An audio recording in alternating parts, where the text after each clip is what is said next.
Hi, I'm Allison Stapleton. I'm 16 years old. I'm a high school student, and I'm participating in the NADCA Labor Walk. Hi, I'm Joe Stapleton. I'm a retired member of NACA, National Air Traffic Controllers Association, and I participated this Saturday in the Labor Walk here in Nashua, New Hampshire, to drum up support for the Obama campaign.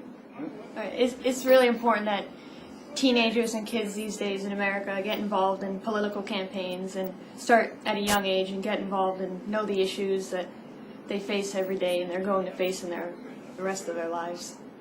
I believe it's important for a union member to speak with other union members because we're in the same boat together. We have the same outlook on life. We need the same benefit packages. We need to make sure that we're protected in our old age by having health care, paid vacations, retirement systems in place. And I think if by me talking to another member that's doing the same job that I'm doing, the same type of job that I'm doing, they're more apt to listen to what I have to say because they know that they're pulling the other oar on the other side of the boat.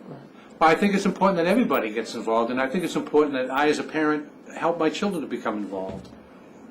This is something that's going to affect them the rest of their life. If they know what the key issues are, they can make informed decisions as to how they're going to vote and what they want to have for their future.